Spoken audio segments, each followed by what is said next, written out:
Okay, hello, नमस्कार चिलगुजो। और आज की वीडियो जो है क्या है आज की वीडियो तो आज की ये जो स्टोरी है यह है महाकुंभ से आए हुए एक बाबा की। एक बंदा जो पूजा पाठ में बहुत बिलीव करता था, तंत्र विद्या भी करना चाहता था बहुत अच्छे से, और काइंड ऑफ तांत्रिक नहीं कह सकते, घरेलू था, लेकिन सारी विद्याएं जानता था वो। मतलब कि बेसिकली बाबाओं वाली सिद्धि सारी उसके पास थी, लेकिन वो था सांसारिक जीवन में। ये बंदा जो है, इसकी ये स्टोरी है। तो ये बात है महाकुंभ की।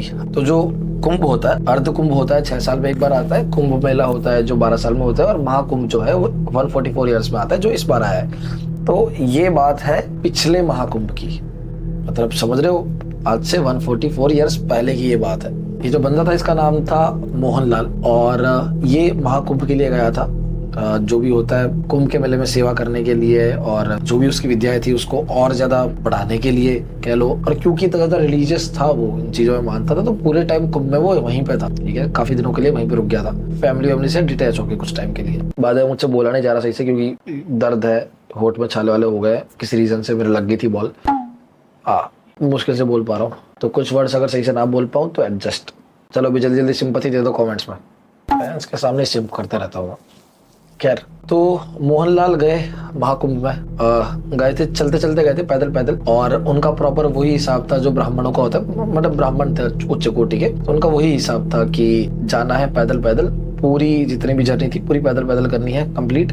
और तब उतने वाहन वगैरह था भी नहीं, वो किसी गांव में रहते थे, मुझे जगह का नाम तो नहीं पता, लेकिन वहां से वो अपना पैदल पैदल जाना शुरू किया अपनी यात्रा। गए प्रॉपर गाँव गाँव में रुकते रुकते, उतरा मांग के खाना, प्रॉपर बाबा वाली जिंदगी प्रॉपर वो जी रहे थे। वो हर जगह जाके मांग के खाना और एवरीथिंग ब्राह्मण जैसे होता है। तो बहुत टाइम बाद ये रिटर्न हो रहे थे कुंभ में सारा स्नान वान करके, 1-1.5 महीना रुक के आराम से फिर वो वापस आ रहे थे। ठीक है, रिटर्न जब हो रहे थे कुंभ से, रिटर्न होते वक्त वो पैदल यात्रा अपनी प्रारंभ की उन्होंने। जा रहे थे, एक दिन हो गया। दूसरे दिन जब वो जा रहे थे तब उनको प्यास लगी, और शाम का वक्त हो रहा था धीरे धीरे। तो उनका मन किया कि यार पानी मांग लेता हूँ, इस गाँव में कहीं से पानी मिल जाएगा। तो जैसे एक गाँव में वो एंटर किए, एंटर करते ही उन्होंने नोटिस किया कि यार ज्यादा लोग दिख नहीं रहे आसपास। उनको लगा मे बी शाम हो गई इसलिए बाहर नहीं निकल रहे हो, लेकिन यार ऐसा तो नहीं होता ना, शाम में कोई तो दिखता। मतलब एक बंदा, लिटरली एक पर्सन, छोटा बच्चा, जानवर, कोई कुत्ता बिल्ली कुछ नहीं है। और चलते जा रहे, गांव के अंदर घुस गए वो डीप है, मतलब रास्ता बाहर से था, मतलब जो रोड था वो, लेकिन गांव के अंदर चले गए पानी मांगने के लिए। पानी मिल नहीं रहा वहाँ पे, अंदर घुस गए, जा रहे, कोई एक बच्चा भी नहीं है वहाँ पे। लिटरली उनको बड़ा अजीब लगा, क्योंकि जब वो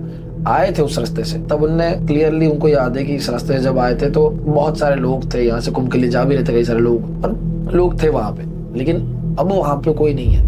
अब वो गांव में चले जा रहे, कोई नहीं मिला। शाम हो गई, अंधेरा होने वाला था। इन्होंने उम्मीद छोड़ दी, इन्होंने सोचा कि यार ये गाँव को हुआ क्या पता नहीं, अजीब सा लग रहा है, वाइब भी सही नहीं आ रही। तो ये रिटर्न होने के लिए वापस मुड़ता है। जैसे रिटर्न होने वाले होता है, सफेद कुर्ते में एक आदमी उनके पास से गुजरते हुए आता है। तो बोलता है, अरे आप यहाँ क्या कर रहे हो? मोहनलाल जी कहते हैं कि अरे फाइनली कोई मिल गया। अरे मैं गांव में ढूंढ रहा हूँ किसी को, कोई मिल नहीं रहा, मुझे प्यास बहुत लगी है, कोई पानी नहीं पिला रहा मुझे, मतलब कि पानी पिलाने वाला है ही नहीं यहाँ पे कोई।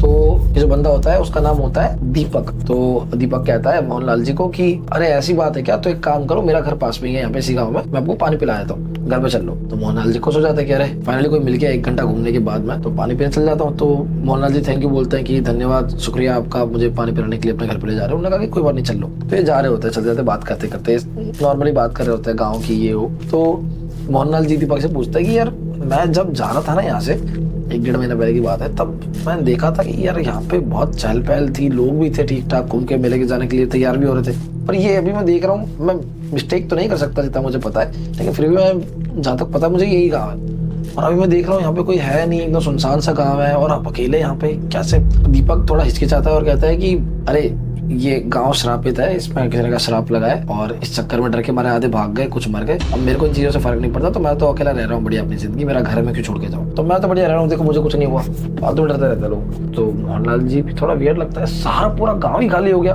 फिर भी उनको लगता है चलो ठीक है, ये बता तो रही रहा है ना, कुछ नहीं हुआ, तो होंगे और लोग होंगे, बड़ा गाँव है, अलग अलग रह रहे होंगे, दूर दूर रह रहे होंगे, कुछ लोग अपने घर पे होंगे, ज्यादा नोटिस नहीं करते, चले जाते हैं। उसके घर के पास पहुंच रहे होता है, फाइनली एक आंगन सा होता है और छोटा सा घर होता है उसका। ये जाते हैं, एंटर करते हैं। एंटर करते के साथ ही आंगन में जैसे पहला कदम रखा, मोहनलाल जी जैसे मैंने बताया काफी स्पिरिचुअल थे, रिलीजियस थे, और इन चीजों में मानते थे, तंत्र विद्या वगैरह उनको आती थी सारी चीजें। एंटर करते उनको आभास सा होता है कि कुछ कुछ अजीब अजीब सा लगने लग जाता है, कुछ ना कुछ तो अजीब है, अजीब सी स्मेल आने लग जाती है, अजीब सा माहौल बन जाता है उनके इर्द गिर्द। तो उनको पता चल जाता है कि कुछ नेगेटिव है यहाँ पे। बट सोचते हैं कि मे भी पूरा गाँव ही मतलब उन्होंने कहा जैसा कि श्रापित है, खाली हो गया ये वो, तो दिमाग में वो चल रहा होगा या फिर इस वजह से यहाँ पे नेगेटिव एनर्जीज होगी। तो उन्होंने सोचा ज्यादा ध्यान नहीं दिया कोई जान। तो वो एंटर करता है, जब वो एंटर करते हैं वो ध्यान देता है कि उस टाइम पे ये हो जाता है कि हर घर के आंगन में तुलसी का पौधा कंपलसरी होता ही था। आंगन खाली है, तुलसी का कोई पौधा नहीं है। आंगन के बीचों बीच बस ऐसे थोड़ा सा क्या था, मिट्टी होती है, तो मिट्टी से ऊपर से रखी है ऐसे समतल मिट्टी होती है ना, समतल नहीं है, थोड़ा सा ऐसे ऊपर रखी, जैसे खोद के ऐसे पटिए रखी हो। फिर अंदर गए, घर के अंदर एंटर करके देख रहे हैं। सबसे पहले उन्होंने नोटिस किया, उनकी ऑब्जर्वेशन पावर बहुत अच्छी थी, तो उन्होंने नोटिस किया कि घर के अंदर एक भी भगवान की मूर्ति नहीं है, ना ही कोई दिया है, दीपक तक नहीं है। उस बंदे का खुद का नाम दीपक है। What an irony.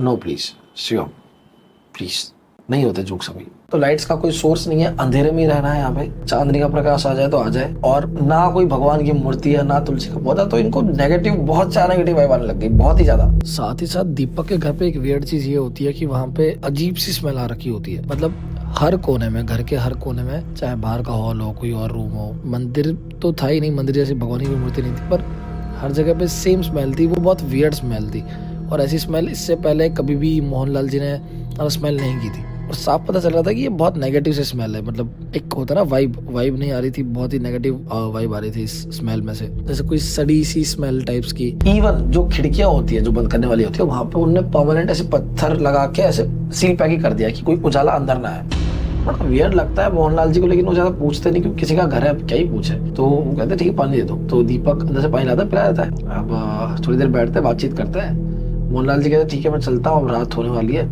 निकलता हूँ। दीपक कहता है कि अरे रात को कहाँ जाओगे, काम करो आप यहीं पे थोड़ा विश्राम कर लो, सुबह उठ के चले जाना। मोहनलाल जी को बात सही भी लगती है कि हाँ सही कह रहे हो, मैं यार हो जाता हूँ, सुबह चला ही जाऊंगा। दीपक कहता ठीक है फाइन।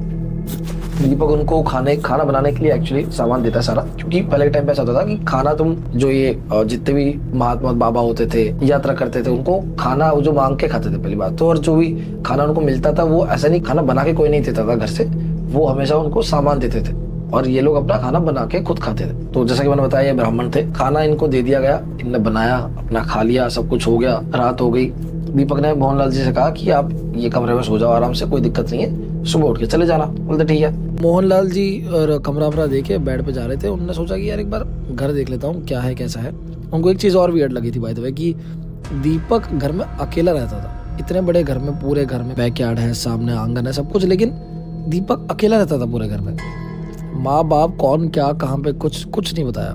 इतने बड़े घर में फैमिली तो होती, गांव में तो फैमिली रहती है, अकेला कौन रहता है। पर मोहनलाल जी ने सोचा चलो ये भी पूछना सही नहीं रहेगा, या फिर मैं सुबह पूछ लूंगा टाइप्स। ये कुछ वियर्ड चीजें थी जो मोहनलाल जी को तब लगी, लेकिन उन्होंने ज्यादा पूछा नहीं। उस वक्त पूछना उनको सही नहीं लगा। उन्होंने बस एक काम किया कि चलो इतना बड़ा घर है, थोड़ा टहल लेता हूँ, देखता हूँ। वो बाहर निकले और बैकयार्ड की ओर जाने लगे। जैसे ही बैकयार्ड की ओर जाने लगे, दीपक पूछता है कि कहाँ जा रहे हो। तो मोहनलाल जी ने कहा मैं बैकयार्ड देखने जा रहा हूँ जरा। जैसे ही ये बोला, दीपक एकदम से गुस्सा हो गया। नहीं। मोहनलाल जी ने कहा कि क्या हो गया, देख ही तो रहा हूँ। दीपक एकदम से रूड हो गया, गुस्से में बोलता है नहीं जाना है, ये मेरा घर है, अंदर जाके सो जाओ चुपचाप। मोहनलाल जी को बड़ा अजीब लगा, बट ठीक है, उनको रात को सोने के लिए जगह वैसे भी चाहिए थी। उनको लगा कि शायद क्या पता कुछ काम की चीज़ हो, तो पर प्यार से भी तो बोल सकता था, बट ठीक है, उन्हें इग्नोर किया। वो अंदर जाके सो गए। वैसे थके हुए थे, थक के सो गए 9-10 बजे के आसपास। एंड रात को अचानक से उनकी आँख खुलती है, उनको एक आवाज़ आ रही होती है खिड़की के जस्ट बाहर से। उनका जो कमरा होता है, गेट होता है इस साइड, लेफ्ट साइड में आंगन का पीछे का जो हिस्सा होता है घर का, वो होता है। वहाँ पे थोड़ी सी जगह होती है, सामान पड़ा रखा होता है, और खिड़की जैसा कि मैंने बताया सील पैक थी, बस थोड़ी सी रोशनी उसमें से आ पा रही थी चांद की, जिससे मतलब ऐसा होता है ना, आँख खोलोगे तो थोड़ा पहले क्लियर नहीं दिखेगा, लेकिन धीरे धीरे देखोगे तो ऐसे रोशनी दिखने लग जाती है, सब कुछ क्लियर रूम में विजिबल हो जाता है कि कहाँ पे क्या रखा हुआ है। तो उतना उजाला था, तो इनकी आँख खुलती अचानक से एक आवाज़ से, जो खिड़की के जस्ट पीछे से आ रही थी। वो आवाज़ ऐसी थी कि लकड़ी होती है, लकड़ी जिसपे आप एक्स से मतलब कुहाड़ी जैसे मारते हो, कच कच आवाज़ आती है ना, जो वैसी आवाज़। लेकिन ये आवाज़ वैसी थी जैसे किसी को स्लाइस ऐसे काट रहे हो, कच कच। वो कट के एकदम से लग रहा है लकड़ी पे, जस्ट लाइक आपने देखा होगा मांस काटते हैं जो होता है, तो कैसी आवाज़ आती है, खचक खचक, वैसी आवाज़ आ रही है कि कोई लकड़ी से खचाक खचाक काट रहा है। 1 2 3 और कंटिन्यूसली उसको आधे घंटे तक आवाज़ आती रहती है। तब वो ऐसे उठता है एकदम नींद से, और उठ के देख रहा है कि आवाज आ रही है इसको कंटिन्यू से। एक कान लगा के सुनने की कोशिश करता है तो जस्ट ये जो खिड़की है उसके पीछे से ही आवाज आ रही है, खचक खचक। ये तो हुआ जो हुआ, इनको लगता है कि ठीक है रात को कुछ काम कर रहा होगा ये जो दीपक है या फिर कोई और होगा, क्या मतलब है। सोने के लिए जैसे बढ़ रहे होते हैं उनको अचानक से दूसरी आवाज आती है और ये आवाज अब आ रही होती है। ये जो रूम था बाद में उनका जो भी था बाहर की जगह, उसके बाहर आंगन जो था वहां से, मतलब गेट हालांकि बंद था लेकिन आंगन से आवाज आती है। आवाज ऐसी होती है कुछ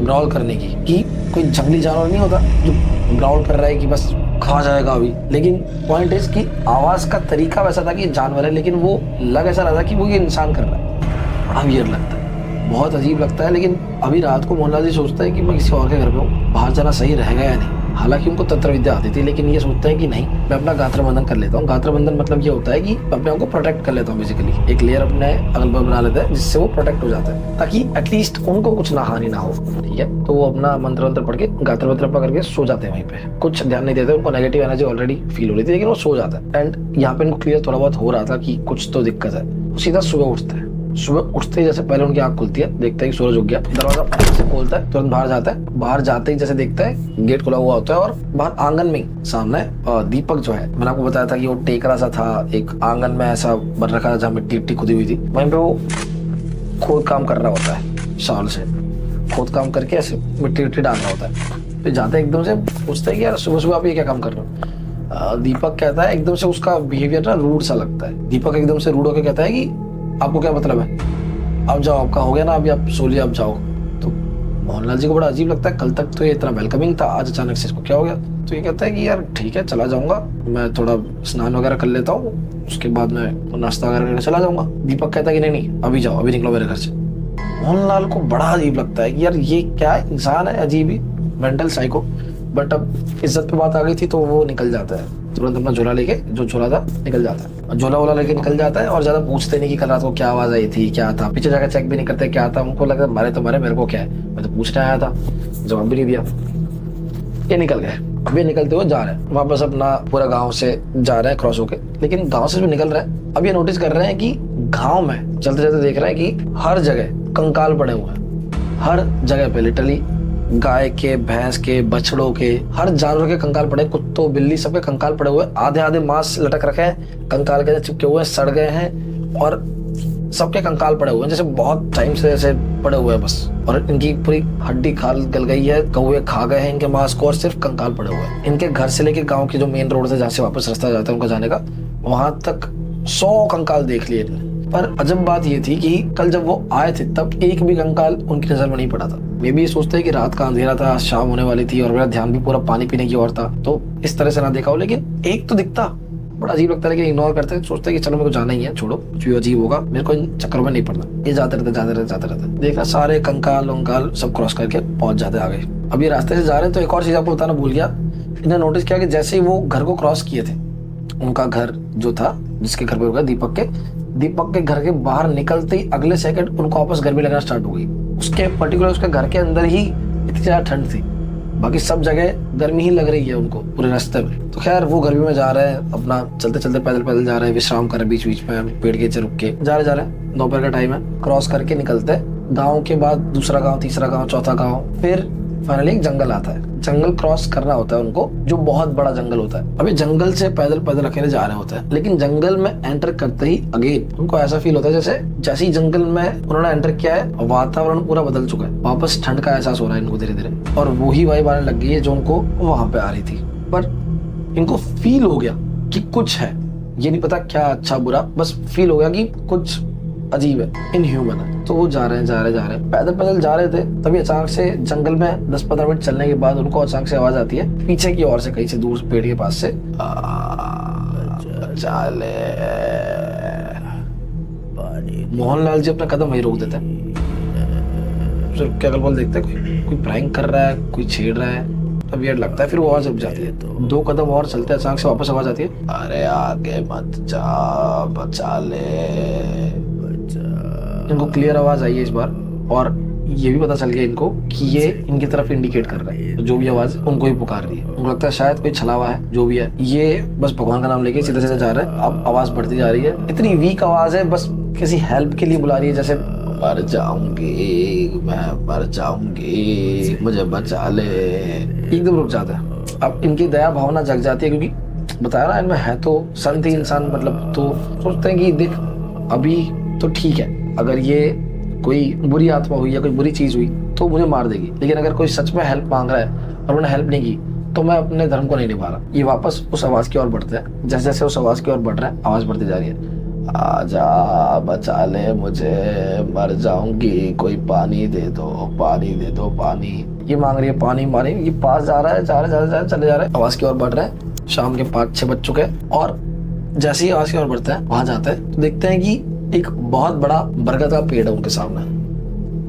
ये बरगद के पेड़ की पीछे की ओर जाते हैं तो देखते हैं कि बरगद के पेड़ के बीचों बीच एक बूढ़ी औरत को लटका रखा है, दोनों हाथों को पीछे बांध के। एकदम बूढ़ी औरत को पीछे हाथ बांध रखा है और लटका रखा है, पैर बांध रखे है, गला बस ऐसे बांध रखा है ताकि हिल ना पाए, टाइटली बांध रखा है और बस वो लटकी हुई चिल्ला रही है, मर जाऊंगी मैं, पानी दे दे बेटा।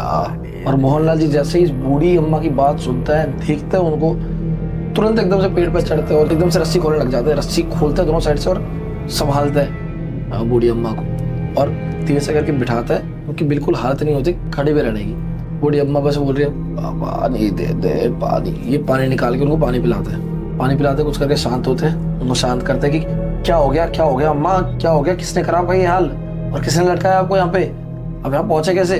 अब बूढ़ी अम्मा कहती है पानी वानी पी के मेरे बेटे ने। मोहनलाल जी कहते हैं कि बेटे ने, आपके बेटे ने आपको लटका क्यों दिया यहाँ पे। बूढ़ी अम्मा कहती है कि बहुत बड़ी कहानी है। तो मोहनलाल जी कहते हैं कि मुझे बताओ मैं क्या आपकी हेल्प कर सकता हूँ और क्यों आपके बेटे ने ऐसा किया। थोड़ी सेवा करते हैं, उनको सही से बिठाता है, थोड़ा उनको कंफर्ट देता है। फिर बूढ़ी अम्मा जो है वो बताती है कि कुछ टाइम पहले कुछ डाकुओं ने उनके गांव पे अटैक कर दिया था, लूटपाट मचा दी, बहुत सबको छेड़ा मारा, लूटपाट मचा दी। और गांव के बीचों बीच एक भव्य मंदिर था जो इस गांव की शान था और माना जाता था कि ये पूरा गांव ब्लेस्ड है इस मंदिर की वजह से। उन्होंने उस गांव को लूट लिया और उसकी जो मूर्ति थी, सोने की मूर्ति, उसको चुरा के ले गए और खंडित कर दिया।